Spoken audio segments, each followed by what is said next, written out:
Okay, can everybody hear me? Let's try for round two.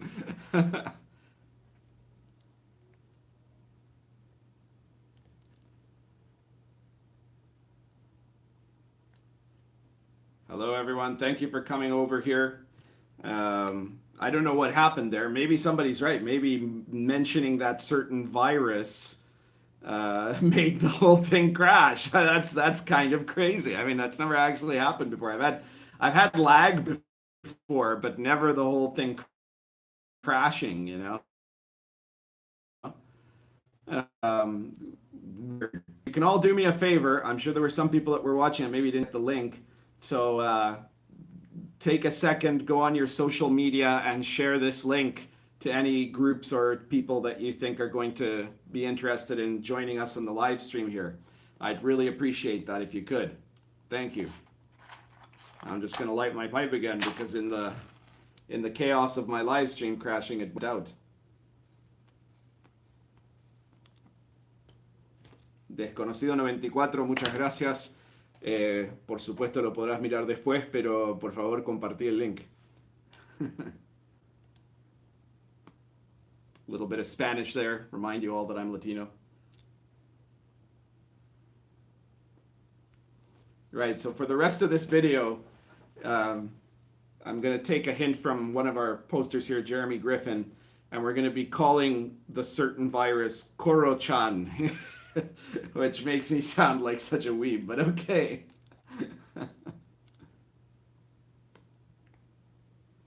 um,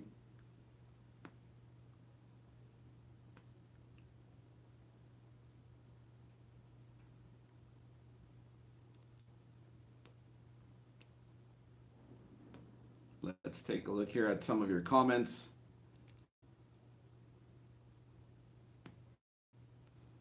I will note that the previous one was also demonetized. I kind of expected that. A lot of live streams get demonetized kind of as a reflex. But that's okay because, if you really want to support me, then what you need to be doing is you need to be sending, you can send money by Patreon or PayPal, but you can instead be spending your money on my incredible products. I don't know if you've all heard, but just last week, I did a video on the flip through, page by page flip through of Cults of Chaos, and it went from being a silver bestseller to Electrum bestseller. And the Medieval Authentic Old School Companion, which is my newest product right now, has already hit silver bestseller in a very short time.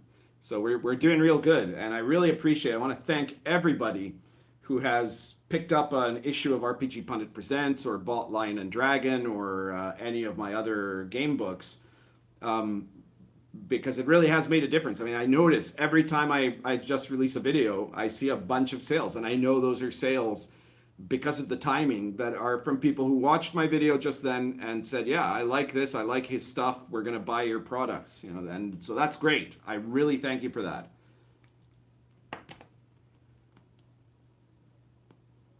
Judd Goswick asks, can you talk a bit more about issue 100 and some about Lords of Olympus towards the end of your prep discussion? By issue 100, it means issue 100 of RPG Pundit Presents, which is going to be coming out fairly shortly. We hope before the end of this month. I really hope. And yeah, I will talk a bit more ridiculous main spiel. Then we can do some Q&A about it if you like.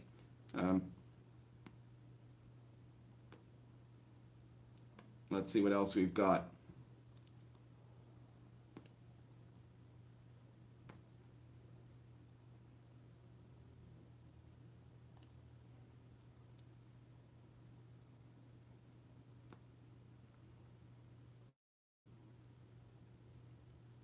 Raving Bean says, Old School Companion is awesome. Well, yeah, I've only ever heard really great impressions of it. People are really loving it, right? I mean, some of you have bought some of the stuff that's in it because it's a compilation volume of some of the medieval authentic issues from the first half of RPG Pundit Presents. But I guess for some people who either didn't buy it or just hasn't seen all of that material put together, they were really impressed with its utility as a general source book for OSR and D&D gaming of any kind, and even for other fantasy systems. There's a lot of good stuff in there. Iron Cross says, I finally bought Dark Albion. Thank you very much. I really appreciate that.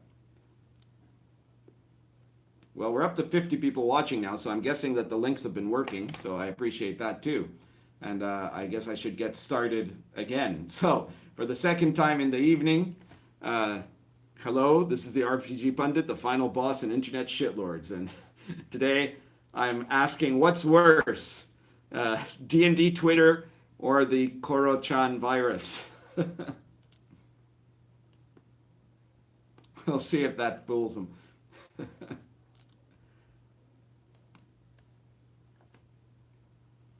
Right. Lord Metal Demon just asked a very interesting question, which is like the run-up maybe to what I'm going to be talking about. He says, question, as someone who is not on Twitter at all, I'm wondering if you feel if there's any true gaming value for the average gamer, or is it just toxic sludge like Facebook? Well, let me explain first of all. I didn't just put that D&D as a hashtag on this title by accident. I did that very much on purpose because I'm not talking in general about people talking about gaming on Twitter. There is some really good talk about gaming on Twitter. The OSR hashtag, for example, is a good way to find people talking about interesting things, although it does have a certain disadvantage. Apparently, OSR is a common acronym for a number of different things. It's a type of wheat or something like that, so when you do a search for the OSR hashtag, half of the stuff you're going to get is people talking about like their crop yield and things like that. And then there's also like some show called One Strange Rock, and then there's some Indian thing that's also OSR, and I don't know what it's meant to be short for, but you have to kind of wade past that. But aside from that, the actual gaming content that you see in the OSR hashtag tends to be good stuff, So the OSR hashtag is useful. The TTRPG hashtag tends to have a lot of the SJW talk on it. A lot of times it's people talking about how awful the hobby is, right? But the thing that is really a complete pit of despair is the D&D hashtag and the D&D 5e hashtag. And this is the people that claim to be the, in quotes, D&D community. So I'm asking myself, what's more toxic, right? These guys or Corrosion? Let's review a little, shall we? The Corrosion pandemic is something that is apparently highly contagious and has spread to pretty much every part of the globe. Like right now here in not sunny because it's nighttime, but very, very hot Montevideo, we've had a grand total so far of 0 confirmed infections. In fact, in all of South America, there's only 1 confirmed infection in Brazil. However, that doesn't mean necessarily that it isn't here. I think it's everywhere. I'm pretty sure that because it has a latency period of like two weeks or more, it's because of airline travel and shipping and everything else, it's probably everywhere on the globe at this point, except, maybe in some like jungles or very isolated communities. So I'm pretty sure it's all over the place. And, it is highly contagious. It only has an average mortality rate of about 2%. But if you actually divide that between ages, that actually ends up varying tremendously because, for example, almost no one under 30 is dying from it. And if you're between 40 and 50, your chances of dying from it are only something like 0.4%. And if you're 80 or older, your chances are like 14%, right? So it is killing people, but it's generally killing very old people or people who have pre-existing conditions. And I think maybe one of the worst things about it is the social panic that surrounds it. I blame the media, of course, for that because they've been encouraging the social panic. If I can't mention how many people I've talked to in the last week or so that still think that anybody that has the virus is hospitalized, right? They must be, that anybody who's walking around can't possibly have it because, if you have it, you're on a respirator or something, and that's just not true. And who think that if you have it, it's probably a death sentence. And as I just pointed out, it absolutely isn't. And a lot of that is because of the misperceptions that have been pushed and pushed and pushed by the media. And that fear has caused a general panic in the population in some places. Here, nobody seems to care. And let me explain something to you about the southern cone of South America, Uruguay, Argentina, the Mercosur countries. In this country, when people meet each other, the way that they greet each other is by kissing on the cheek, right? If you're in any semi-formal or non-business get-together with people, you end up kissing them on the cheek. Men, women, people you know, people you don't know. Now, if you know them well, then you're not just kissing on the cheek. You're probably giving them a hug and kissing them on the cheek. But if it's someone you've never met in your life, whether it's a woman or a man, if it's a woman, absolutely for sure. If it's a man, there's a chance that they'll settle for a handshake. But otherwise, it's a kiss on the cheek. Okay? So they're all doing this, right? And even in like a business or formal situation, if it is someone you know, then there's a good chance that you'll be kissing and hugging and kissing on the cheek there also. Now, beyond that, the Uruguayans have their own particular social vice, which is this. This is yerba mate, right? The way it's really drunk, not in little tea bags that you get at New Age tea stores or at Starbucks or something, right? This is a crap load of yerba mate in a gourd. This is a traditional gourd. It's a silicone one. Traditionally, they were made out of a literal gourd that was then covered in a bull's testicle sac. And as you see, you drink it steaming hot out of a metal straw. And that's all fine and good. But they do this socially. So you'll see a group of people, 5 or 6 or 7 or more, and they'll have one of these things, and everybody pours and then drinks and then passes it on to the next person who pours and then drinks.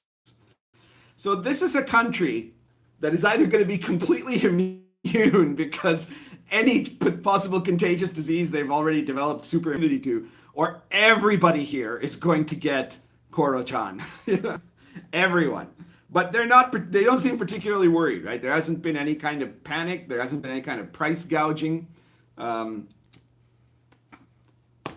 Now, in the United States, 374 million people or something like that, 1 total death, 15 active cases, and you guys just go completely nuts, right? I saw the videos. Maybe a good idea to get some emergency supplies, because apparently in a lot of countries where this is hit, the panic, not the disease, the panic has caused supply shortages, right? Where stuff isn't getting to the stores, and then people are having supply issues, and that can be a big problem for basic necessities. It's always a good idea to have a store of basic necessities around, right?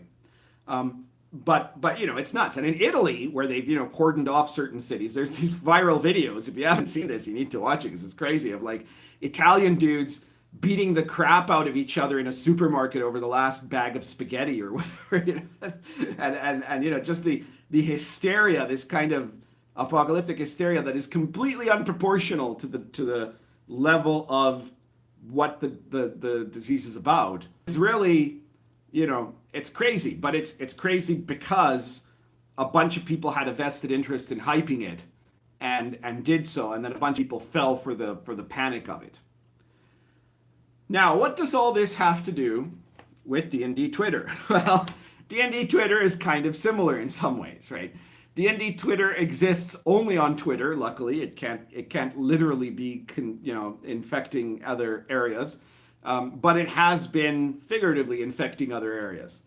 And D&D Twitter is an enormous space of people, enormous by Twitter standards, which is to say not that big, because remember, Twitter is really, when it comes down to it, it's a failing platform. It's been doing really badly. But you get a lot of tweets using that hashtag every day. And it's blatantly obvious that just like the vast majority of people with Corrosion are either asymptomatic or having very mild symptoms. The vast majority of people on D&D Twitter are either never playing D&D or have never played D&D or barely ever play D&D. So there's a similarity, right? And beyond that, D&D Twitter is basically something that causes you at risk of having a tremendous waste of time unless you buy into some of the concepts that they are trying to push. There's basically 3 types of D&D hashtag Twitter posts. A very tiny minority are things that are actually clearly gameable, usually for 5th edition, that people can actually use in some ways. But the other parts are divided. Another much larger minority are SJW posts, and they're the ones that are trying to control D&D Twitter and to direct it. So these are posts that talk about, the awfulness of D&D or the badness of D&D or how D&D has to be diverse, or try to claim that D&D is more diverse than it is, or try to claim that everything before 5th edition was less diverse than it was, or that call constantly for Mike Merles to be fired. And then the majority of D&D hashtag Twitter appears to be a bunch of people who have bought into the notion of a D&D community that doesn't actually require you to do any D&D playing. So it has people, yes, posting about, live shows like Critical Role and stuff like that, but also a bunch of people posting stuff peripheral to D&D. Tons and tons of people showing off dice sets that they've either bought or claim they want to buy. And even more people showing art, usually bad art. I think someone already pointed out, I'm not keeping track of the chat, I'm sorry for the moment, but Tumblr art of their character. And by their character, they mean somebody they imagine would be in a D&D game that they only imagine because they haven't actually played any D&D. Usually that art is this kind of cutesy-poo animated style art that features some kind of a creature that clearly isn't human, but also clearly isn't an elf or a dwarf or anything recognizable. They might claim it's a tiefling, or if they're really clever, they might say it's something a little more rare, like, I don't know, a genasi or an Aasimar or something like that. Maybe it's a halfling, because halflings are kind of cutesy-poo. And usually it's that character has no relation to what people do in D&D, right? It's like, oh, my halfling cutie pie baked a cake, my asexual tiefling wizard boy loves his new orc boyfriend, stuff like that, right? It's just ludicrous posting that has no relation to the actual hobby. It might be a D&D community they've claimed is a community, but that community, if it exists, has no relation to the hobby of playing D&D. And it's mostly people trying to change the axis of D&D from being the playing of a game to doing kind of artsy, cutesy, craftsy stuff, right? That's part of why they like dice, because some people have been making very craftsy sort of dice with sparkles and other weird little characteristics, and so that falls under that kind of artsy, craftsy thing that this type of hipster likes, But just like in the case of Koro-chan, the panic of the fear of this pandemic is actually causing much more damage than the pandemic itself is. Economic damage and supply damage and general population fear. It is the illusion of the importance of D&D Twitter that causes much more damage than anything in D&D Twitter itself, right? Because D&D Twitter itself is just a vacant hole, a waste of space. But you have people that are pretending within D&D Twitter that this is what all of D&D is like, and they're really trying to push that idea. And there are some idiots that are believing it, and so trying to act on that. And some of these idiots are game designers. And some of these idiots are, major people of influence, possibly people involved in Wizards of the Coast. And so you've got a group of people that are demanding that D&D the game be more like D&D the Twitter hashtag in how it is. There was a post last week where someone was saying, well, people need to make a new version of the D&D rules. Wizards of the Coast needs to make a new version of the D&D rules because it's very obvious by now that most people don't want to play D&D as being about going into dungeons and killing creatures. They want to play D&D as an opportunity to tell the backstory of their, bisexual tiefling crossdresser, and this is something that if all of your existence within the D&D world is in the D&D hashtag, you could look at that and actually believe that that's true. It's that much of a bubble. Of course, it's not true at all. There are more people playing D&D 5th edition now than have been playing D&D for almost any point in the game's history, except for the late 70s, very early 80s boom. And besides that, this is it. This is the biggest, and possibly including that, this might be the biggest period of prosperity for D&D as a game that has ever existed. There are millions of people playing D&D, and there are probably maybe hundreds of people on D&D hashtag Twitter that are doing these posts. It's just that they make a lot of posts. They do posts all the time on Twitter, which is, like I said, a social media app that almost no one uses. Very few people in the general population have Twitter. It's not like Facebook, where almost everyone has Facebook who is over 30, even if you never use it anymore, right? But everybody at some point at least used Facebook.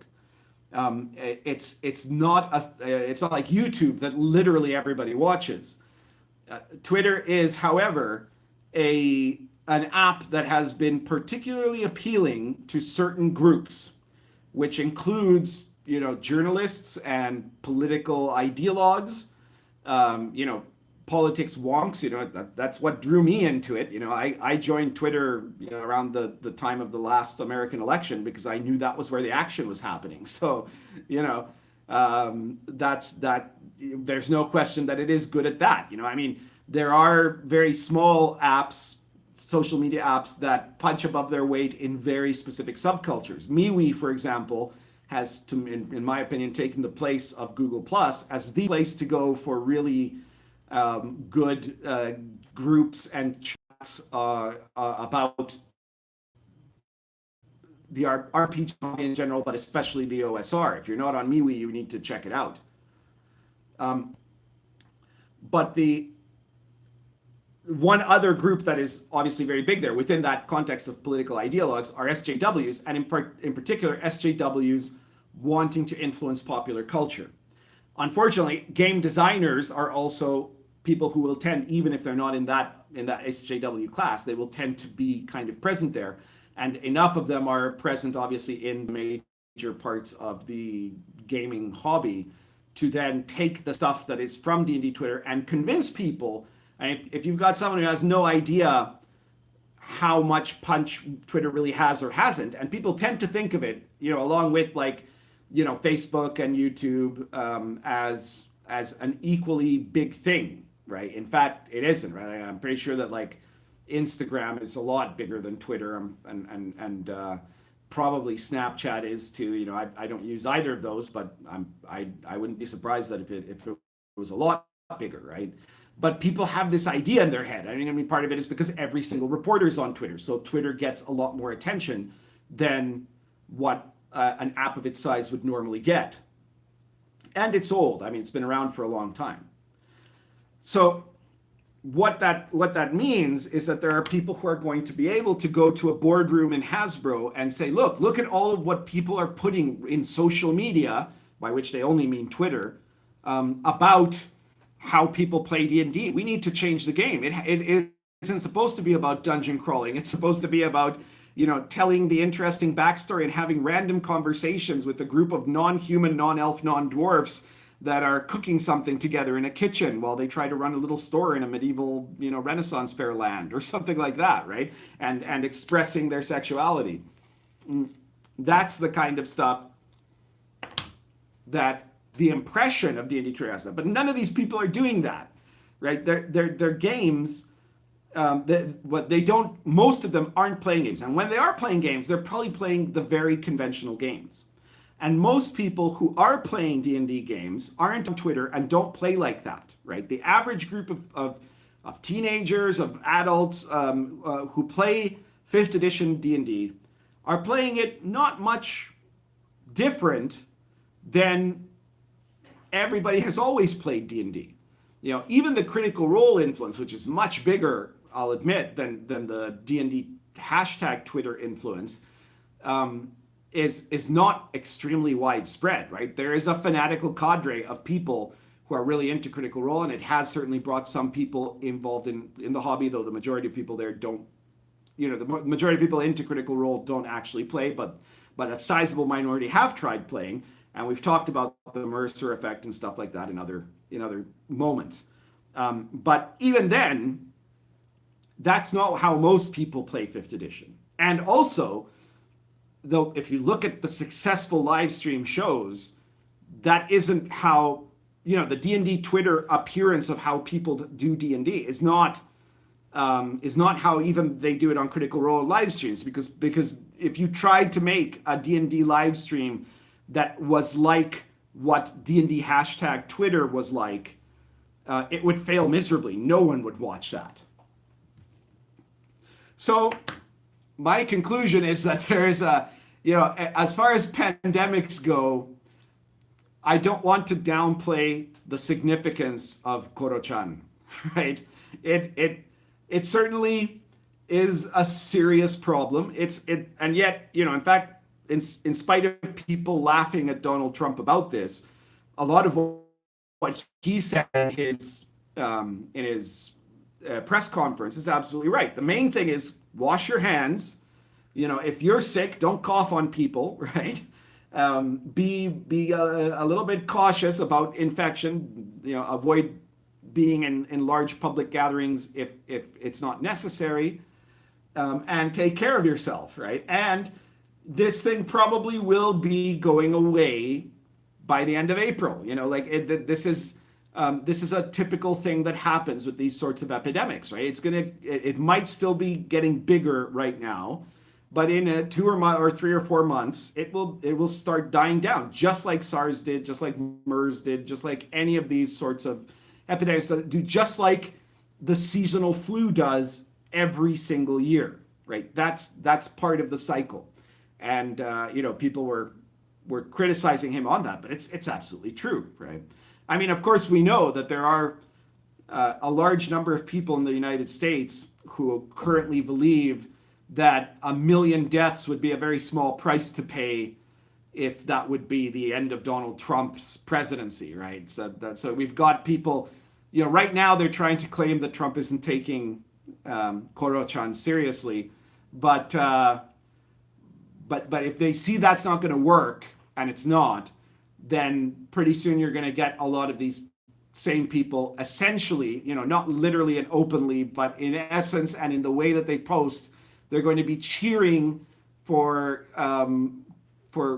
Corrosion death tolls if they think it's going to hurt Trump's presidency. Just like they cheered for, Iranian terrorists and, for all kinds of other horrible things, and how they've been praying for a stock market crash, right? They were all so happy that the stock market had a dip, which is a panic dip, by the way. This is the time to buy. Everybody knows that these sorts of short-term panic-based drops always recover. Anyhow, that's my basic argument. And just like that's a very serious, Corrosion is a very serious disease, I think the key to dealing with D&D hashtag Twitter is a combination of good hygiene and containment. and more importantly, the way to deal with the attempt of it to spread is to correct false information in the same way that we need to explain to people that, only a very tiny percentage of people are going to have serious health problems from Corrosion. Actually, only a very tiny number of people would ever want to have anything to do with D&D hashtag Twitter. And you don't want to panic if you're a gaming company and try to, give in to the demands of D&D hashtag Twitter in the fear that somehow if you don't, you're going to lose customers. All right, so that's that's what I came here to talk about today. Let me go back all the way because I haven't been looking as I've been ranting. I haven't been looking back at the live chat, so I'm going to see if there's some highlights that I might want to bring up here.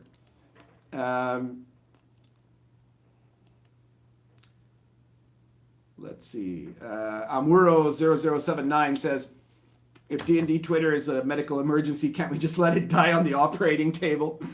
Yeah, well. Canuck Saram says, any plans for an authentic Bronze Age companion? Well, no, not at the moment. The next compilation volume that's going to be coming out will be called something like The World of the Last Sun, which will be a setting and source book compilation of my gonzo setting stuff from RPG Pundit Presents. So it's going to have a really, I don't know if you've looked at RPG Pundit Presents gonzo stuff, but it has a very wacky gonzo setting, like, weird science fantasy, long post-apocalypse, with both, magic and craziness and sci-fi elements. And this is going to be the first one is going to be the one that's going to cover interesting places in the World of the Last Sun, stuff that is in those interesting places, which you can either play whole hog as its own setting, or you can choose how much of the weirdness you import into your own gonzo or weird fantasy D&D games or OSR games. Let's see here.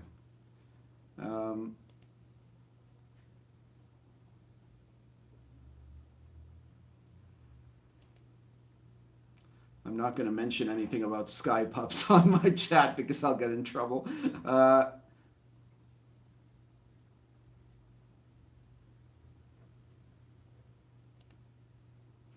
Leo says free Catboy. I don't know if that's Catboy using an alt.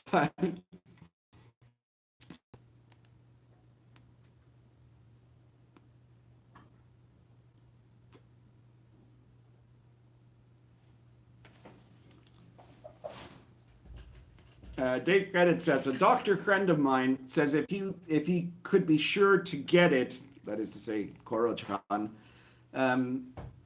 he'd take 2 weeks off work and just get it over with and develop a resistance sooner than later. Yeah, well, I don't know. I wouldn't encourage people to try to get it.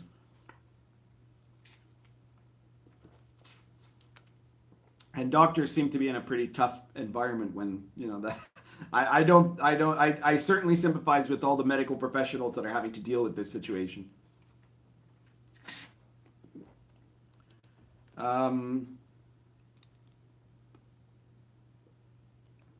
Lots of talk about pandemic.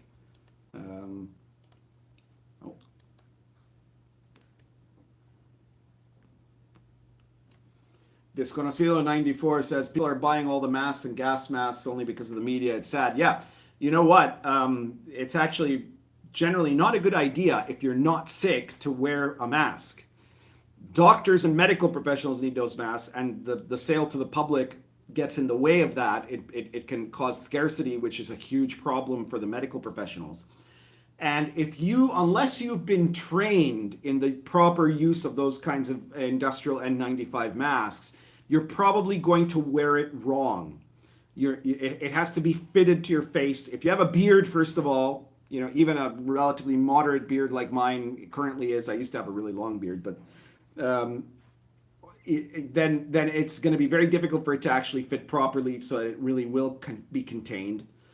But beyond that, people who aren't used to it will find it extremely uncomfortable, so they'll be putting it on, taking it off a lot. And guess what they're doing while they're putting it on, taking it off a lot? Their hands are touching their face near their eyes, mouth, and nose, and that's a very good way to get infected. So I wouldn't really recommend doing that unless you are sick. If you are coughing, then it's a good idea to wear a mask. You don't really need it even to be one of those kind of industrial face masks, but then it's a good idea if you're going out in public in a crowded area to help prevent you from infecting others.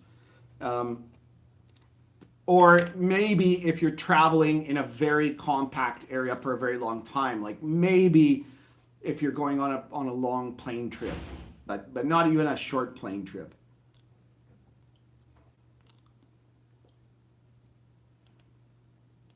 $1 Million Prawn says, I just searched the D&D hashtag. It's all fan art. Well, if it was real fan art, like fantasy fan art, like D&D art, that would be okay. But it's not even that, right? It's like someone said, it's Tumblr art, you know?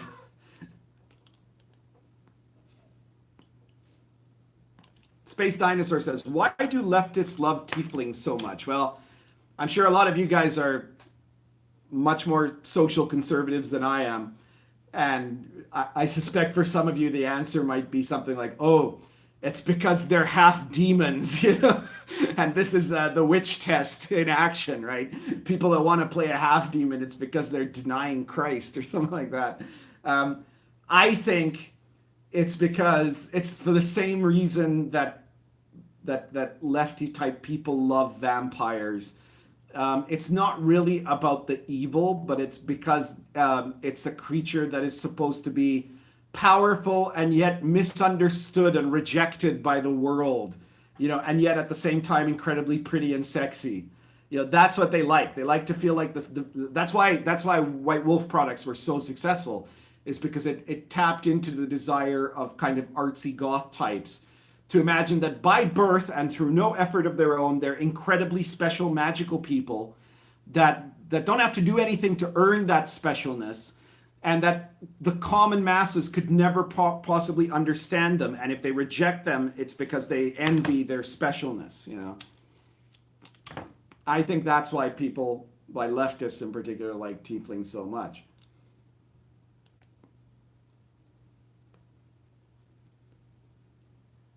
Tony says, oh, because leftists love Satan. I called it. I knew someone was going to say it.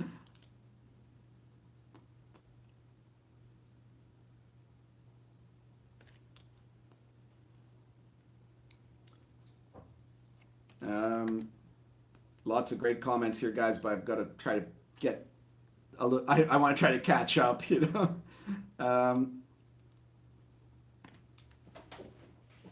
While I'm looking, I should mention that today is the day that the newly elected president of Uruguay has just been inaugurated, marking the end of 15 years of socialist government here. His motto in his election was "Se acabó el recreo," which means recess is over. I don't have enormous hopes that he'll be able to really do a great job, but because, you know, he's going to have a lot of opposition from past year. I wish him well.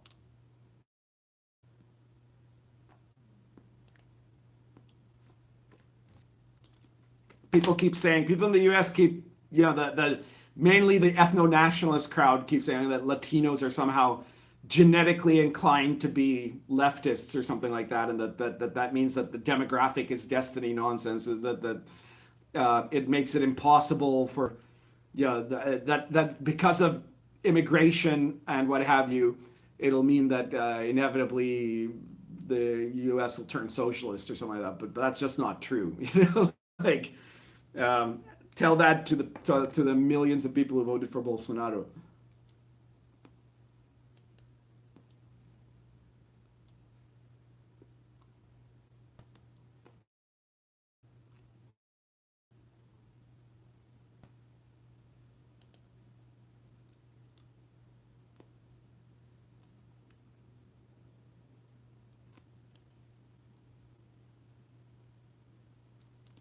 Charlotte Williams says, question, did you hear that a Republican billionaire is looking to remove Jack Dorsey from Twitter? Do you think this will fix anything on D&D Twitter? Well, To answer your first question, yeah, I did just hear about that today. It was a guy who was originally kind of a never Trumper. He claims that now he's pro Trump. It appears that he's buying huge amounts of interest in Twitter and is now trying to push for Jack to be removed from being the boss in Twitter.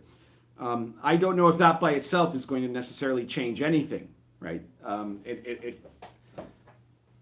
It's a problem. The problem is that all of Silicon Valley is infested with people at every level of those companies who is, an SJW type of person. Jack Dorsey isn't the guy who is looking at tweets and deciding whether a tweet merits, a lifetime ban or not, right? Those are other people, and the people that supervise them are other people. There's a lot of people between that and Jack Dorsey, who has always struck me as kind of a guy who doesn't even really know what's going on in his own company. Like if you watch the Joe Rogan interview with him, he seemed to have an idea of what Twitter was like that in no way matched what was actually going on, and he had his little lawyer there playing interference, trying to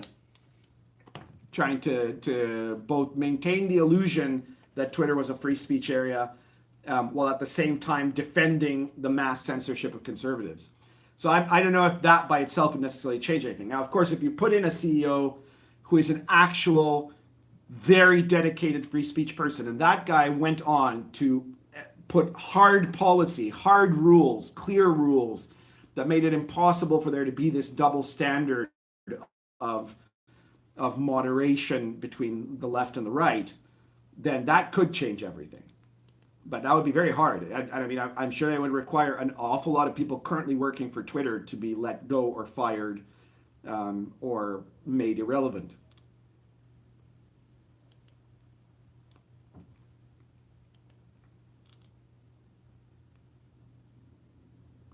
Lord Metal Demon says, very few people here in Canada are concerned about this new virus. The info we've been given is that it's no flu. Well,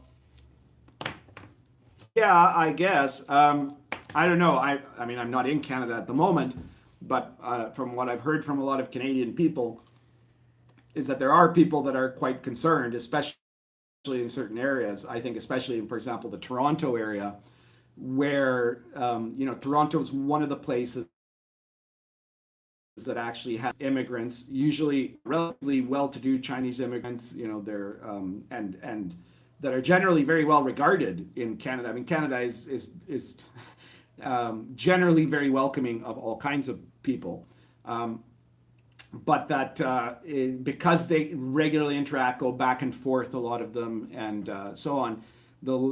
If I remember correctly, it was with the SARS outbreak that it caused infections in Toronto, and this time, as soon as the kind of new virus, the Corrosion, became news, I know that there were some incidents that happened there. Yeah, I don't know how much the panic is. Maybe there isn't panic buying or stuff like that happening yet.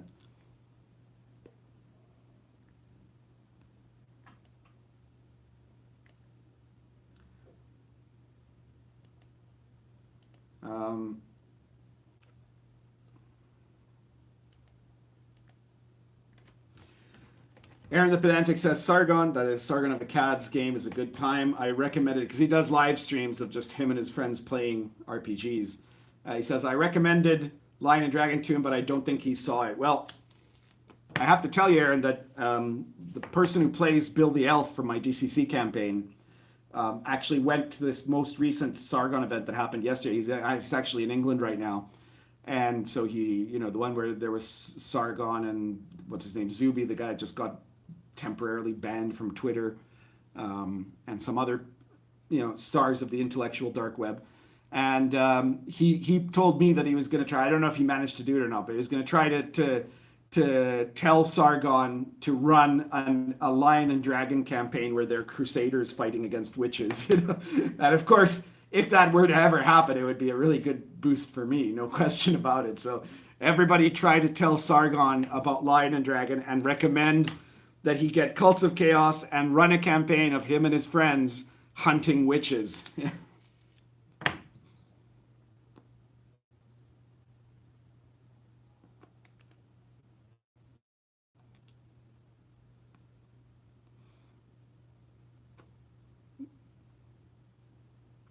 Knights and Legends says the Dow will continue to drop because everything comes from overseas. There is no question that the disruption to shipping is one of the most serious, most problematic parts of this pandemic. It's really a huge, huge issue.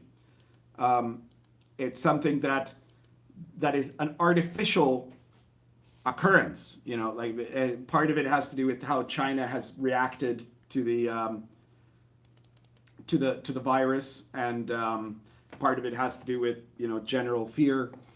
Now the thing is, that is something that will very quickly stop happening as soon as the panic era of this epidemic comes to a close. I mean, and the Chinese government is desperately interested in that stopping as quickly as possible, because the longer that situation is happening, where all the stuff that's made in China isn't being shipped to all the world, the more likely other countries are going to be to switch to other providers, right? To alternatives, either to produce stuff within their own borders or to go to other nations that is going to have repercussions in the economy.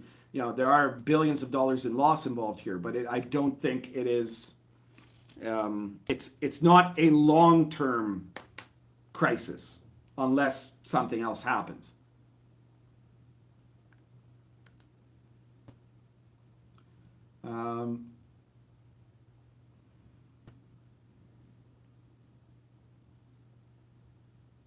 Lord Metal Demon says, question, if D&D is owned by Hasbro, a toy company, do they really care about the direction D&D takes as long as the IP is generating revenue?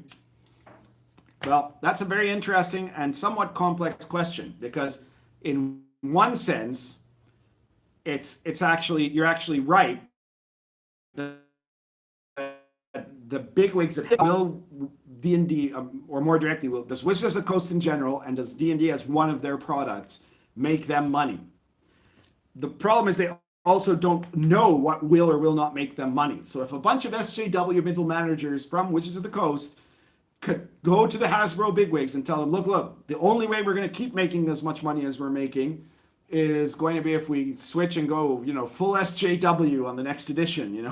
Make a new edition right now. Fire Mike Myrtles.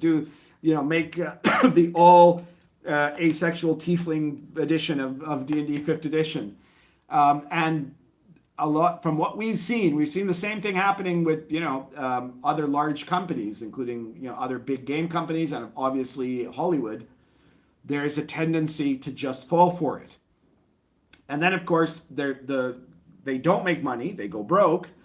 And the thing is, if Wizards of the Coast gets disappointed by the results of this, there are two possibilities. They might massively retool and try to do something that isn't the SJW direction. Possibly after giving the SJWs a chance to double down, if the SJWs are really crafty at trying to convince them that this is only a temporary setback and that they'll get it right this time, or they'll just shut down everything, and they'll possibly close down the shop and just have D&D as a legacy item. Some people might think that's a good thing, but it'll certainly mean that it will damage the possibility of the growth of the hobby. Kanaksaram says, when will we get a Gonz, either Venture or Grimm? We have three very different styles, right? Like Grimm's games are not very much like Ventures or mine. Ventures aren't very much like mine or Grimm. Mine aren't very much like Ventures or Grimm. We each have certain things in common with the other, but none of us make exactly the same thing. And I think it would probably be kind of difficult to think of that sort of collaboration that would work. Now, I do think that it might be possible to see a collaboration.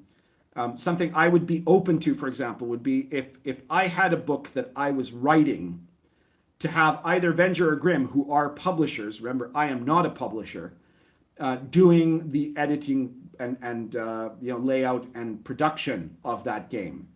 And that could be really good, because both of them make very high quality games, good production values. And so if it was something I thought was suitable and that I thought would be a good match, and they were interested in it, and they were willing to be, the guys who did the producer credit rather than the writer credit, then yeah, that could happen. It's a possibility.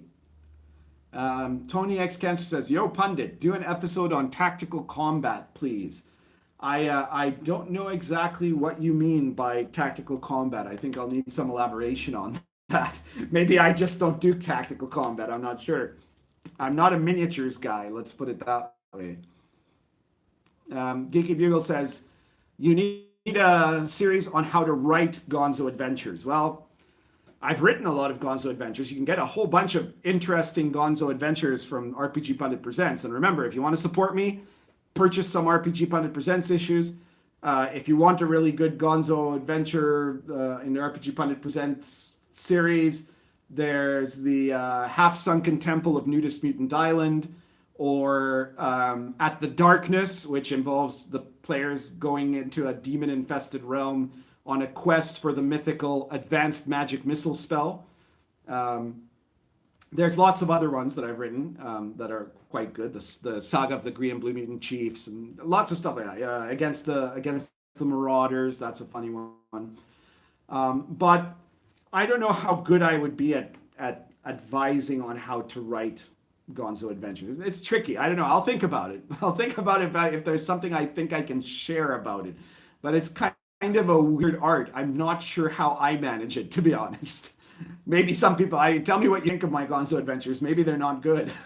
I don't know. They've sold pretty well, so I guess that's all right. Let's see what else we've got here.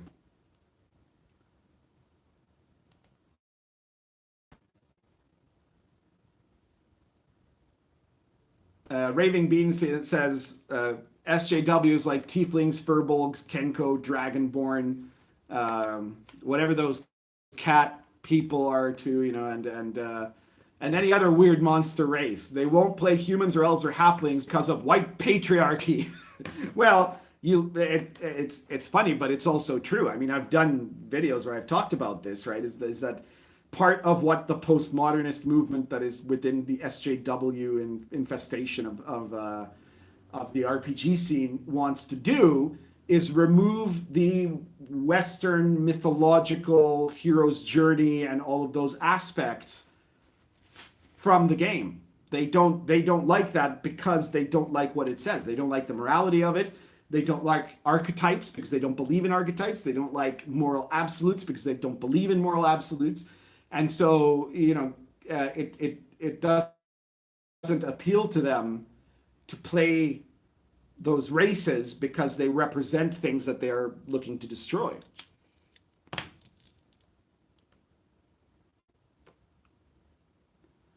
Same Riza says Latinos are white, and some other people are apparently disagreeing with Same Riza. Well, let me remind you, because this is I'm sure about the discussion what I mentioned earlier that in fact there's a ton of right-wing Latinos in the world.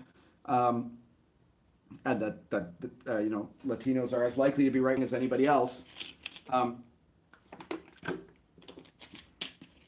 going to tell you that the vast majority of Latinos identify themselves as white. And it is a really weird thing about the United States that in the US, most people do not identify Latinos as white. Because most Latinos feel that they're white. They're white, with a tan, right? Like they're a darker shade of white than a Norwegian, but they're white, and that's how it's seen in most of the rest of the world, and certainly in South America. Now, of course, there are some Latinos, because Latino is not just it's not a race, it's not even an ethnicity, it's a cultural grouping. There are literally Black Latinos, and there are indigenous Latinos, right? There are some people who are still, almost 100% Toltec or Inca or Nazca or something like that, right? Who are also Latinos, but that they wouldn't identify as white. They are indigenous. And there's also a ton of Latinos in Brazil and other parts of South and Central America who are descendants of slaves for the most part, who are Black Latinos, right? But the vast majority of Latinos are, for the most part, genetically European, and I'm half Latino, so that kind of affects things. But there is no way that you would be able to identify me as a Latino in a lineup by looking at me, right? Like, and that would be just as true, mind you, of a black Latino, right? Like you couldn't tell the difference between a black Latino and a black guy from Africa or from North America, right? So this notion that Latinos are not white is something that is entirely a product of racial conflicts within the United States. And of course, to the left in the US, Latinos are, as I've mentioned before, Schrodinger's white people, right? And when it's convenient for them that a Latino is white, for example, Zimmerman, that guy who shot Trayvon Martin, is a Latino, but the media said he's a white man because he shot a black teenager, and it's much more useful for them to say a white man shot a black teenager, right? But on the other hand, if a Latino is doing something else, like for example, if a Latino has experienced some kind of oppression or something like that, or is running for office on the left, Alexandria Ocasio-Cortez, she's not white, right? She's as white-skinned as Zimmerman was, and probably as white-skinned a lot of people who aren't Latino at all are, but she's not white because she's on the side of Schrodinger's Latino that serves the Democratic Party to say this is not a white person, right? So there we are.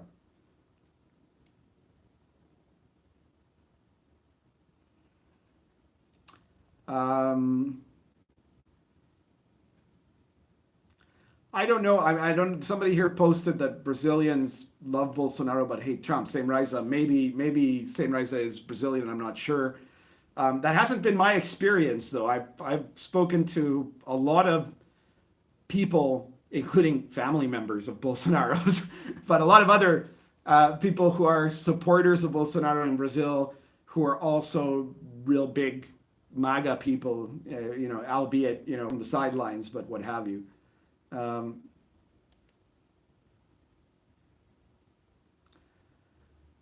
Anyways,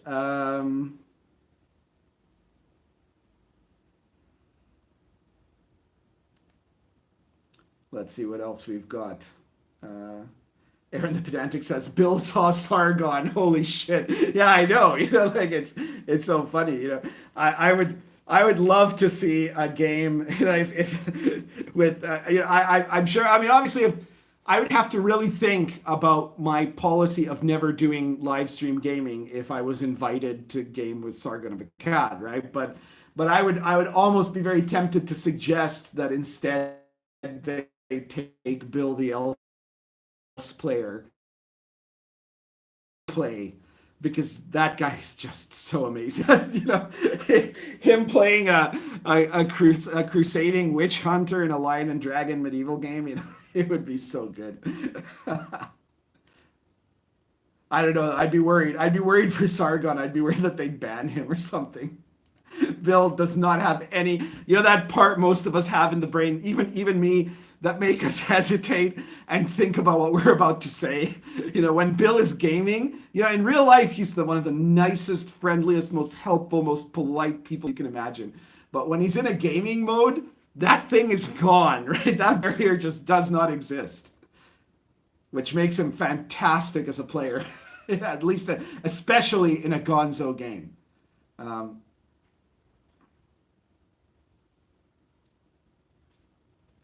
Same Riza says, I'm American. There's a lot of Brazilians in the States here in Massachusetts that love Bolsonaro but hate Trump. Okay, well, I don't know what to tell you about that. The Brazilians I've been talking about are Brazilians that are in Brazil, or Brazilians. I know some Brazilians in the U.S.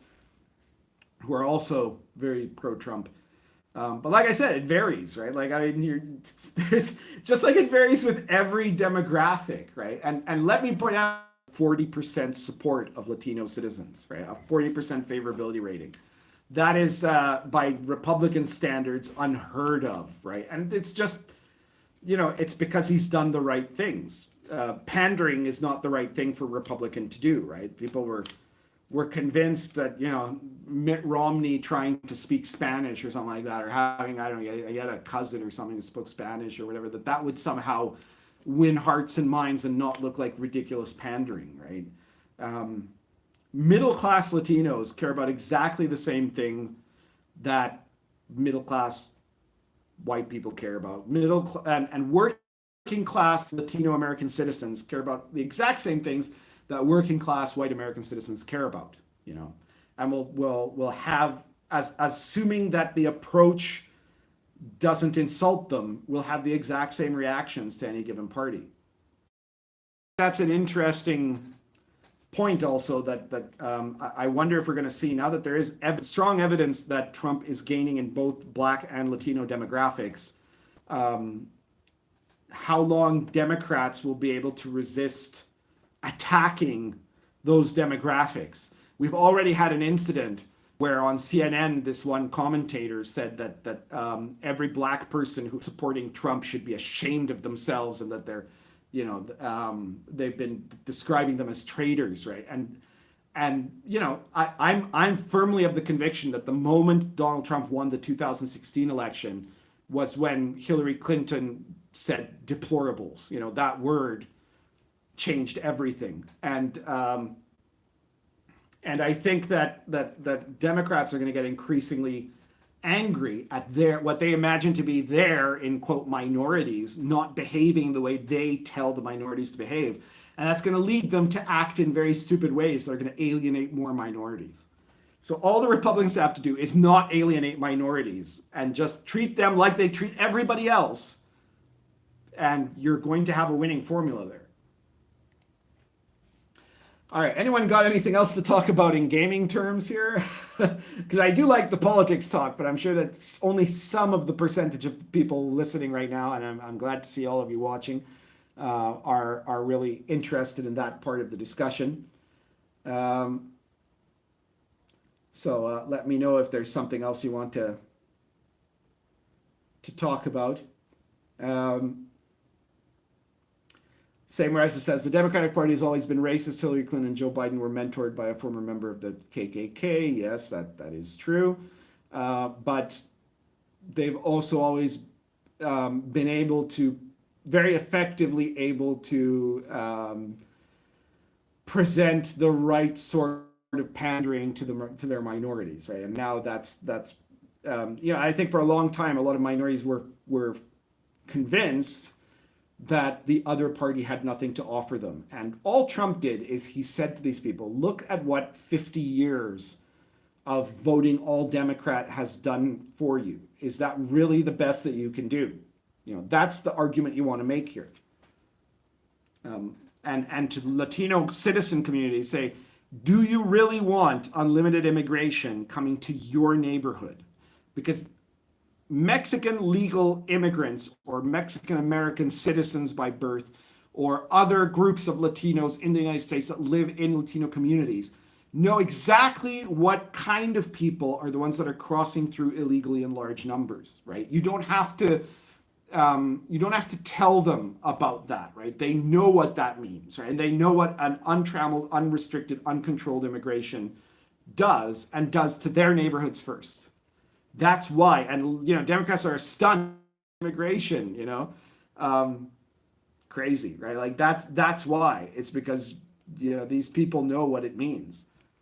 Talk about Frog God games and Swords and Wizardry. What do you want to talk about that? I mean, I know is there a more recent controversy than that's happened recently with that?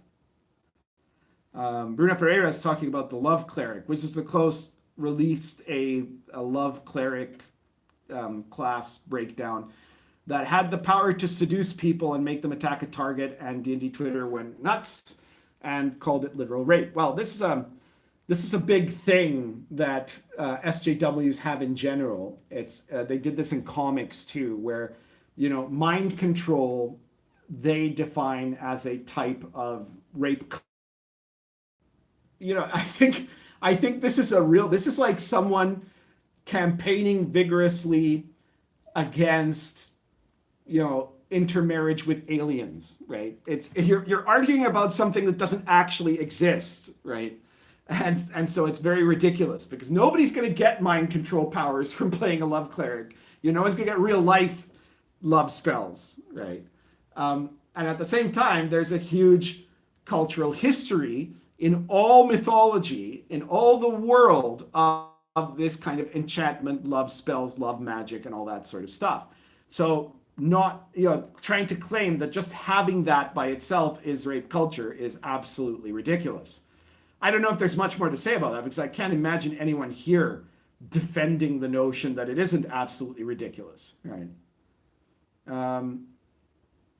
Same Rise says, hang on. I'm going to go before that. Ethan Moore says, what's your take on advantage and disadvantage rolls? I believe my DM made a bad call for rolling at disadvantage rather than a straight roll. Well, bad calls is a separate issue. That's a question to debate with your DM, I guess. And I certainly, I wouldn't correct what someone else's call is unless I was playing in the game. As far as advantage and disadvantage, I think they're a great mechanic. I really think, I think I've mentioned this before. Maybe some of you here don't know this, but I was a pretty influential consultant on 5th edition D&D. And one of the things that I pushed very heavily for, because when I started consulting, the very, very earliest draft of what would have, of what was very different from the final rules, they had just put together that very, very early draft. And in that very, very early draft, they were extremely uncertain about using advantage or disadvantage, right? And it seemed like the plan was going to be that that advantage would be used on certain things, like only for certain special powers, maybe. And they were probably going to get rid of disadvantage altogether, and there would be this combination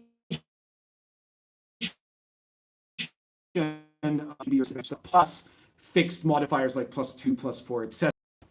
And I was the one who pushed really, really hard. I said, no, hang on. This is your thing. This is the thing that's going to be most memorable about what's going to make D&D 5th edition special, okay?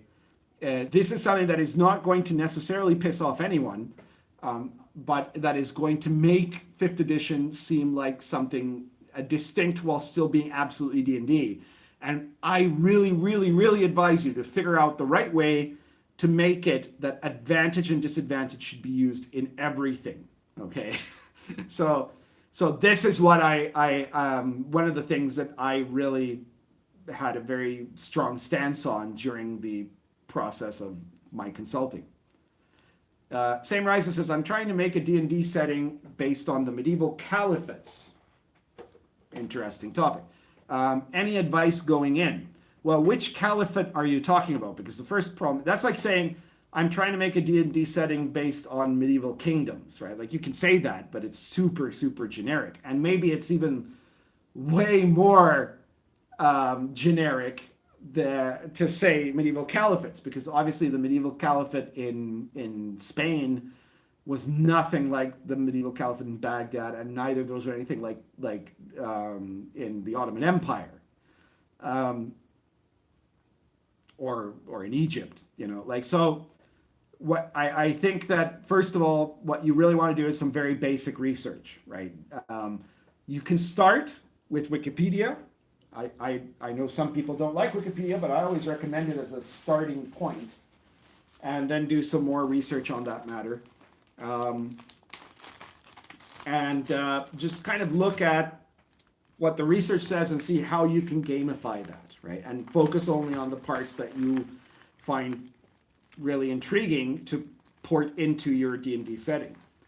Or you can wait a few years. It'll probably be years. I'm going to be totally honest with you, and wait until I come out with my Lion and Dragon Crusades setting book, because I will. It's happening at some point. I don't know when yet. It's not going to be the next thing I do, after Pundit Presents, but it'll probably be the thing I do after the next thing I do, probably.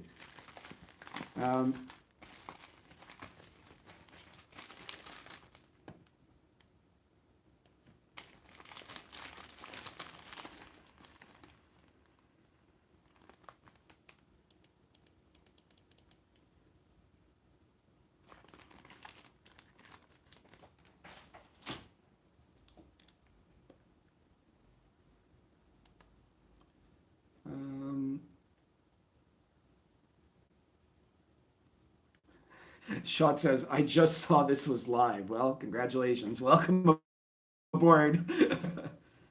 um,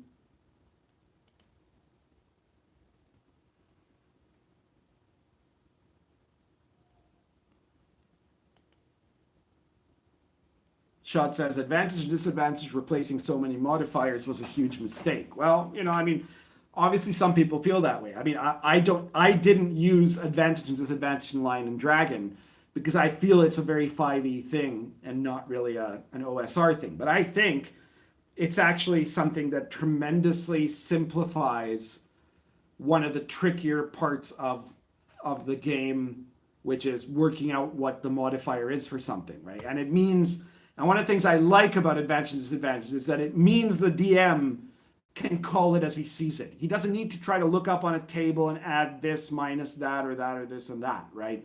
He doesn't have to, he doesn't run the risk of being confronted by rules lawyering. He can just say, okay, this is advantage or this is disadvantage or this is neither, right? And it gives the DM a lot more freedom in that sense.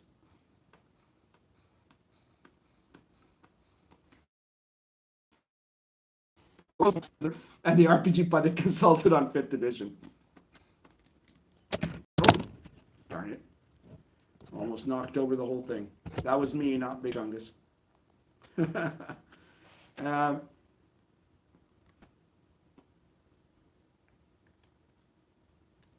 Someone said, I'm feeling sad for Merles, guys. Well, I feel sad for Merles too, but in part, to some extent, he's getting what he deserved. He was warned by people, not the least of which was by me. I told him exactly what was going to come of all this, and he ignored it.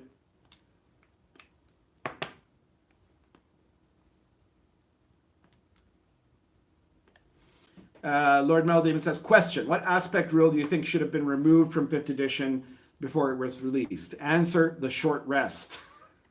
I was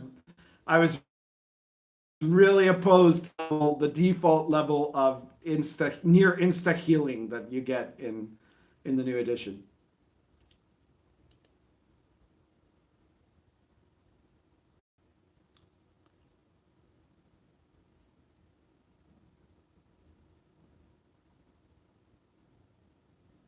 Aaron the Pedantic says, we can take Merles in when they assassinate his career. Well, you know what? At one point I thought this is it. He's absolutely done for, right? But I see now that it looks like the tide against SJWs is starting to turn a bit sooner than I expected. And so there is the chance. It's not over yet, not by a long shot, right? We haven't hit Berlin. We've just won Tobruk, right? But we're on the way, right? And so maybe if Merles invokes as much of his inner cockroaches as possible, he could just, if he hunkers down and hides for long enough, he might outlive them all. It could happen. And I hope it does. I wish him well. And for no small part, because whoever would replace him, if they replace him now, would be so much worse, unbelievably worse for the hobby than Mike Merles, But if he does get driven out, it'll be very interesting to see what he chooses to do after that and what he chooses to say after that. We'll see. Maybe I'll be able to rekindle an old friendship.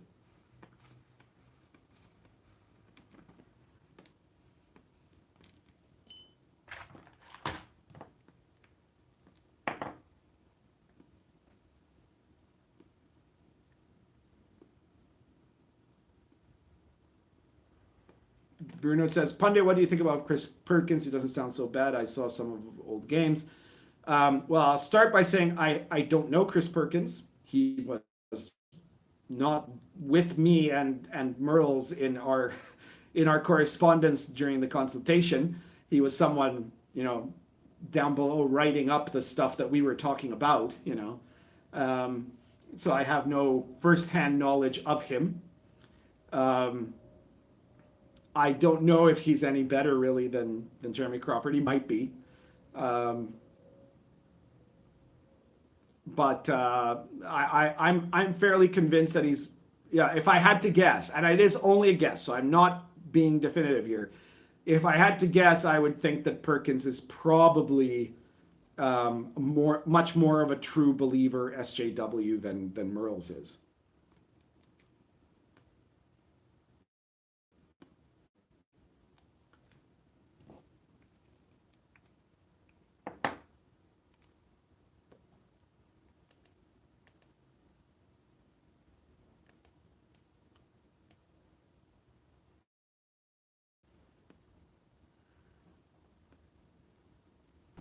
Um, the funny thing about Mike Merles would be that if he, or the funny thing about people replacing Mike Merles would be is that if Merles gets canned now when the Wizards is still in the near terminal level of SJW infection. I'm guessing that the person who will be responsible for getting him ousted would probably be Crawford, but I wouldn't be sure that Crawford would get what he wants out of it either, because here's the problem, right? At the end of the day, Crawford is still a white male, and his own ideology could end up biting him in the ass when D&D Twitter celebrates the ouster of Merles, but demands that it be a, female person of color taking over as CEO, or at least, a middle-class white woman, which they seem to think is perfectly fine, because it's like, that a lot of them are middle-class white women. So, so I don't know if Crawford's alphabet credentials would be enough for him to get the job that he has been trying to gun for all this time.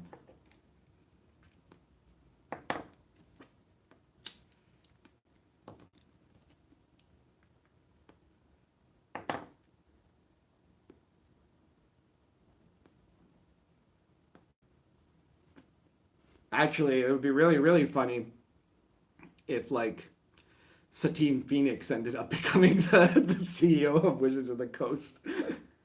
Or not CEO, the manager. All right, so before I close up, let's talk about RPG Pundit Presents number 100. For those of you who don't know, it's probably coming out. I really, really hope it's coming out before the end of March. It's I have, as you might have heard, I've changed publisher, and so there's kind of a slower schedule now. And really, the plan always was that after issue 100, it would the following RPG Pundit Presents would be released at a somewhat slower pace, and it's taking extra time for RPG Pundit Presents number 100 because it's going to be a very special issue of RPG Pundit Presents. In fact, it's not even going to be. It's going to be officially the number 100, but it's going to be have a different cover, a different title. Probably the title is going to be Star Adventurer, and it is going to be a complete rule set, short but complete rule set for running OSR space opera style adventures. And the rule set is based off of the same principles as Lion and Dragon. So if you like the way that the Lion and Dragon rules work, there's a very good chance you'll like the rules in Star Adventurer. So if people have specific questions about it, this would be the moment to ask.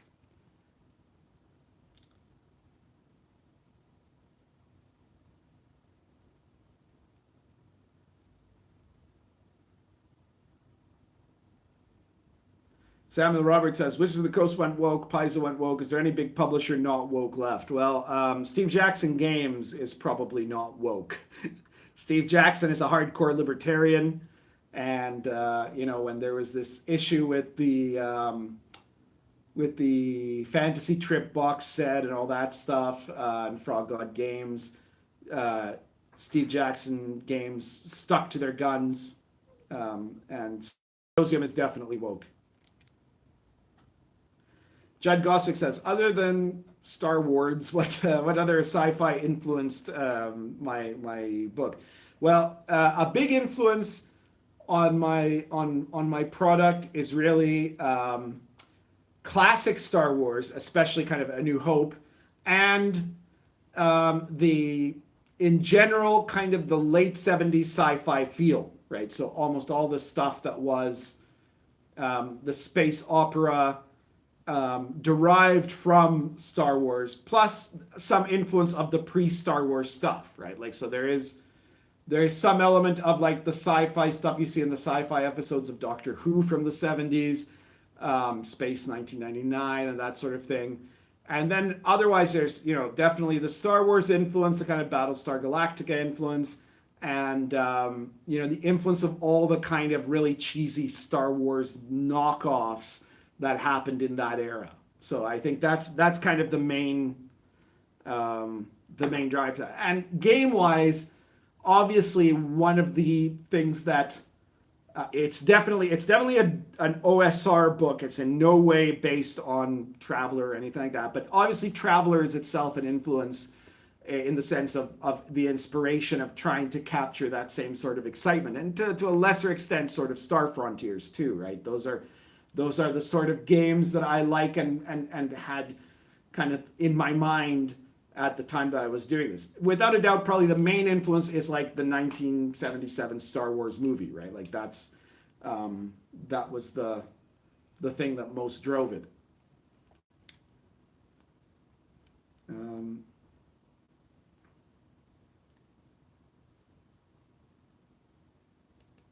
Some people are pointing out that Satine Phoenix did Prawn. Well, yes, but I mean, she's also done a lot of other stuff and a lot of good stuff, and until she started working for Wizards of the Coast, she was very strongly supportive of free speech.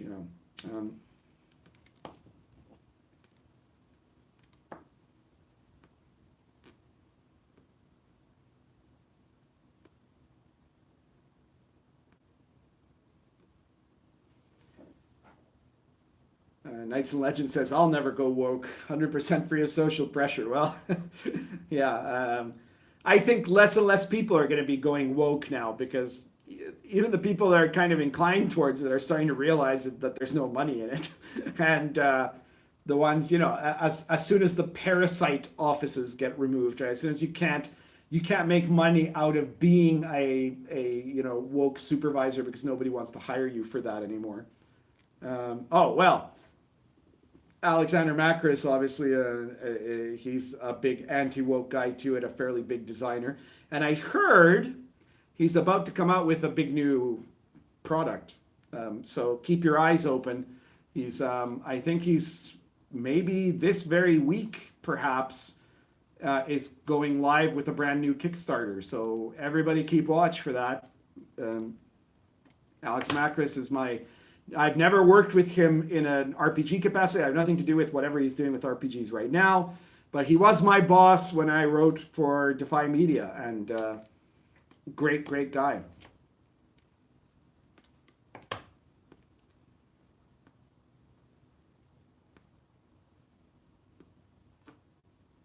Chad says, Macris, I assume, just released 2 new adventures. Good to hear, Pundit. Thanks. Yeah, so take a look at those and take a look at his new Kickstarter, and obviously buy all of my products too. And just in general, I think one of the things, if you want to contain the pandemic of the SJWs that come out of D&D Twitter, you need to, I think one of the things you really need to do is to yourself as to whether the person who is making a game you're looking at despises you or not. Right? If you think they despise you, you probably shouldn't buy their game. George Willis Buckler, Ian McLaren Hoopy said, Macris talked about you being hard to work with when I was on Tenkar server. Is that right? I've never heard that before. I guess it's possible. I never thought that I was hard to work with, and he never told me I was hard to work with, but I guess there's some possibility of that. The one thing that I discovered when I started writing for Defy Media is that my my writing level was very, very high, right? I mean, I'm academically educated, you know, at the post-grad level. And so when I wrote articles at first, I was writing stuff that was really too highbrow. And I had to train myself in how to simplify what I'm saying, which was tough, I'll admit it. And it was one of the moments where I realized that whenever people make fun of someone like Donald Trump saying that he speaks at a fourth grade level, you have no idea how hard it is to communicate effectively at a fourth grade level. I mean, the best I could manage was to get myself down to about a seventh grade level, you know. So it's an unbelievable talent to be able to speak to people at a level that will be universally understood. Bruno Ferreira says, Pundit, can you tell me why 7th edition Cthulhu sucks? Well, a couple of reasons. One is that it's the first edition of Cthulhu that doesn't really have the same backward compatibility, that has changed a bunch of stuff. And another reason is that it has very clearly taken the woke route. I don't, I can't go into more detail at the moment, but this is what I have heard. You know, people are saying this to sound a bit Trumpian at the moment. You know, it's what they've said. Everybody's saying it. So that's the story. I remember there's some threads about that on the RPG site. I remember reading it. I remember being really disappointed about that because one of the things Call of Cthulhu was reliable, right? Like you knew that in terms of mechanics, if you had a third edition adventure of Call of Cthulhu, there was no difficulty in running it with 6th edition Call of Cthulhu.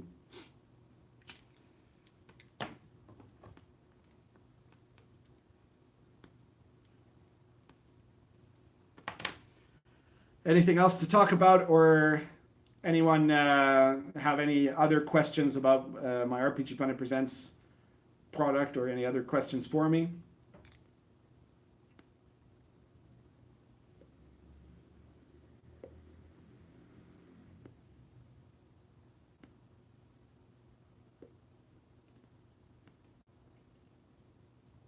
Lord Metal Demon says, question, it's been a year since you discussed releasing the Merle's emails. Is that still a possibility, or has the entire issue dead and buried? Well, what I said was something very specific, which was that if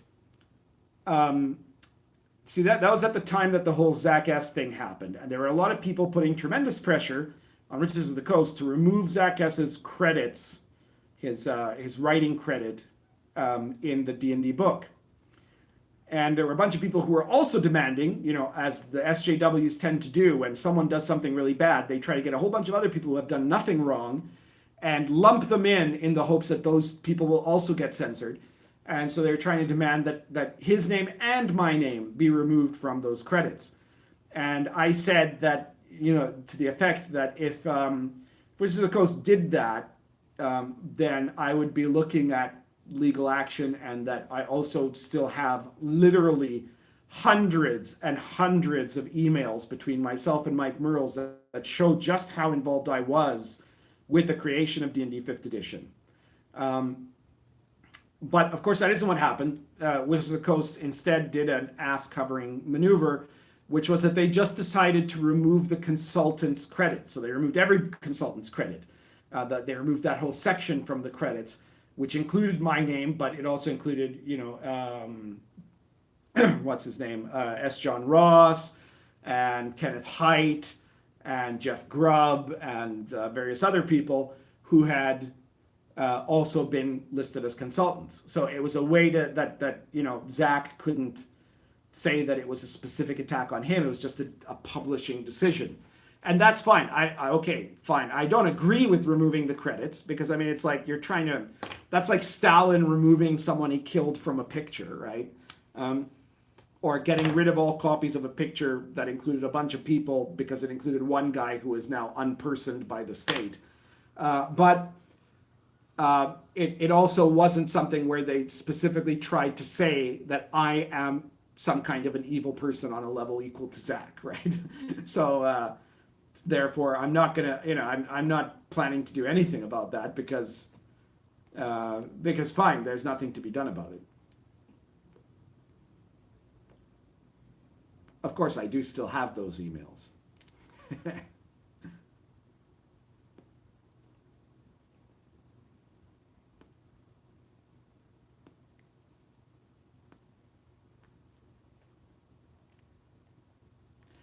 Alpha 9 says, I keep seeing fans of video games trying to make RPGs based on them. What, in your opinion, would be the best way to balance being an TTRPG versus faithfulness to the source material, mechanics-wise?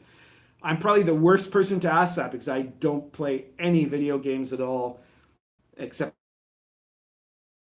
Toon Blast. Video game I ever play anymore. Sorry. But I would probably say that it's the same as you would want to do with any licensed product, right? If you're trying to be completely faithful to the licensed product, you're probably going to make a really crappy game. So you have to, the balance should always be to the favor of gameability. Iron Cross says, pundit is pundit Farage. Well, I do like that. That's quite the compliment. Bruno Ferreira says, fun fact, Harvey Weinstein's name is on the Lord of the Rings posters.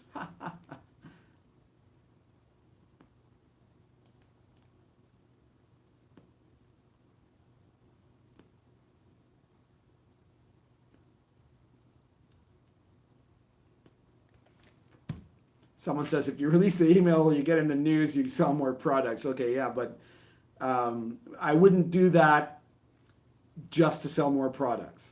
It's not, that wouldn't be right. So I'm not going to do it for that reason. I would only do that if there was some absolutely essential reason why doing so. And so it would have to do with what's in those emails themselves that would prove that somebody is trying to slander me, right? So if people try to claim, oh no, the RPG pundit didn't, well, not if people try, because people have been trying to claim that all the time. But if somebody at Wizards of the Coast tried to claim that I had no role in the creation of D&D 5th edition, then that would be a situation where the emails would be direct proof that I had an enormous role in the creation of 5th edition.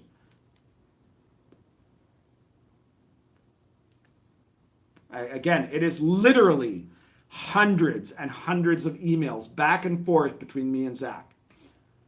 Between me and Mike, between me and Mike Merles. There are a few that feature Zach, but not very many.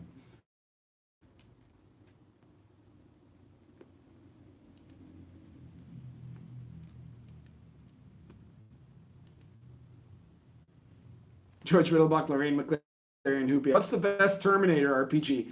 Well, maybe Fate of Cthulhu. I don't know. Fate of Cthulhu is definitely not a Cthulhu game, so maybe it's a decent Terminator game. Who knows? $1 Million Prawn says, I have to go. Thanks for the stream, Pundit. Glad I was able to catch this one live. I'm glad you were too. I'm glad that all of you were here to watch it. Good stuff.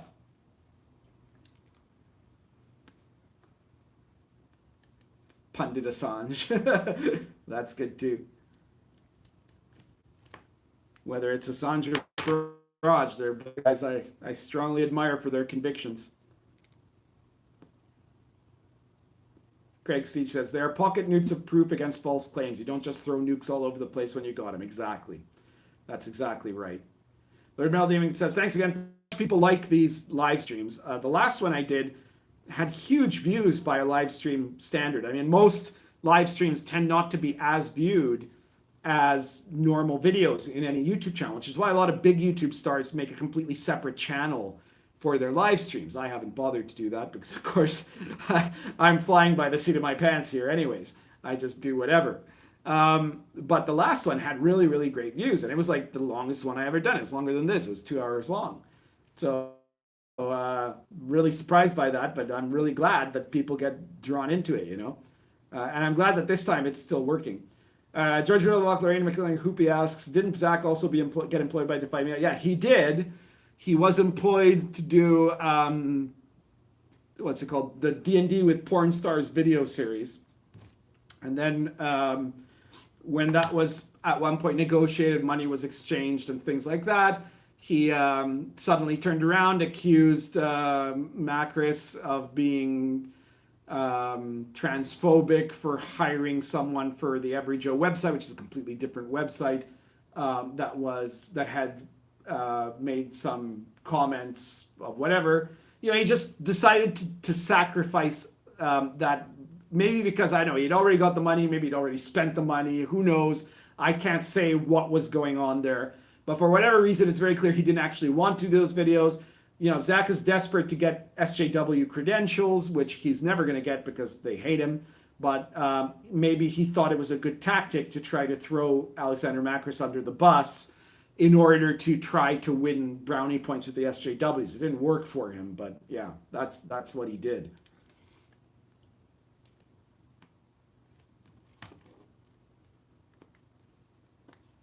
Alrighty, well, it looks like we're starting to wind down. I'm still on my second pipe here, but I'm thinking that somebody just said Lion and Dragon in actual Latin. That would be unbelievably cool, but probably would sell very, very few copies.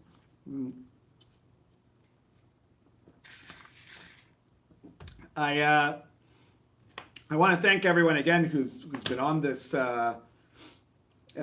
live stream with me, everybody who posted and everybody who just watched. And remember, please, please, please, especially since my original link got crashed when we first started this thing, share this video everywhere and share all my videos. If you're not already a subscriber, please subscribe and hit the notification bell so you will be notified of future live streams and of future video releases. Sharing the videos is a huge way to help me to increase over 1,750 subscribers. So making our way slowly to 2,000, which is great. And so that's one really big way to help. And of course, another big way to help is with your wallet. If you want to support me on Patreon or on PayPal, there are links below for doing that. But what I would really recommend is that you support me by purchasing products. So that way you're sending me some cash, encouraging me to continue, and getting something for yourself, whether that's big products like Lion and Dragon, Dark Albion, Arrows of Indra, the Medieval Authentic Old School Companion, or Cults of Chaos, or by purchasing one or more of my RPG Pundit Presents series. The links are all in the description below.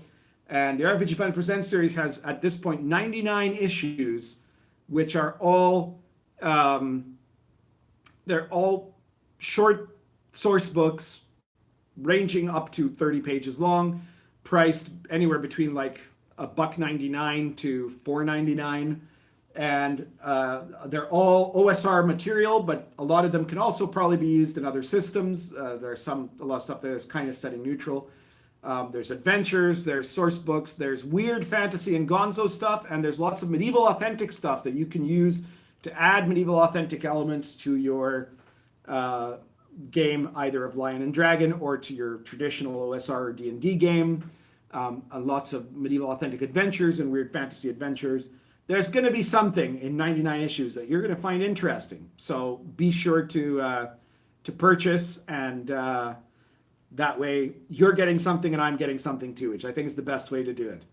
Geeky Bugle just asked me, do you have your own store or only in drive-thru? Well, before I was being published by Presses Intermedia, Pundit Presents was available both on drive-thru and on the Presses Intermedia store. But now I'm being published by Spectre Press, and they only do stuff on drive-thru. So you have to, for the Pundit Presents and for the Medieval Authentic Companion, you would have to get it from drive-thru. Lion and Dragon, Dark Albion, and Cults of Chaos, you can get either on drive-thru or on Amazon or Lulu. Here, this is actually the softcover Lion and Dragon. There's also hardcover. The hardcover is, I believe, available on Lulu, and if not, they're also available on Amazon. Dark Albion is available hardcover and softcover on DriveThruRPG, and it's available hardcover on Lulu and Amazon. And there's also a special variant cover hardcover that is only available on Lulu. So if you want to be kind of elite about it, with a totally different cover than the normal one.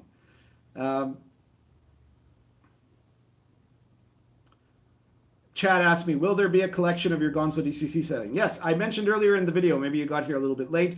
that the next compilation after the Old School Companion, which we've just released, the next compilation, which will probably come out sometime in the next 6 months, I can't promise any earlier than that, is actually going to be called The World of the Last Sun, and it will have all of the kind of setting material stuff. So like the cities, the regions, the kingdoms, the weird groups, and that sort of thing on land and air and extraplanar that are from the RPG Pundit Presents Gonzo series.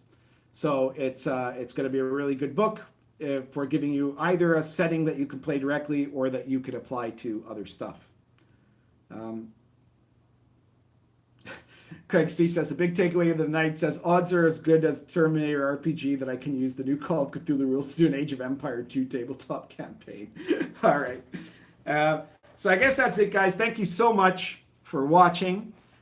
Be sure to hit the like button and to share the video, and keep spreading the good word, and keep up your support. And thank you so much to all of you for your support. It's been great, as usual.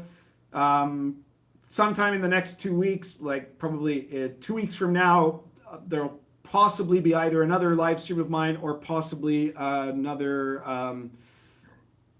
episode of Inappropriate Characters. So keep your eyes open in both cases. Also, if you're subscribed here and not subscribed to Inappropriate Characters, I'd suggest you subscribe there too, because those are really fun. They're live streams, shorter than this one, but they're live streams of me, Venture Satanis, Grim Jim, and sometimes a special guest sitting around and talking about and joking about all kinds of crazy stuff going on in the D&D world. So don't forget to check that out too. And if there isn't one in 2 weeks, there'll probably be a live stream here in 2 weeks. Thanks again to everyone currently smoking Stanwell Deluxe plus Image Latakia.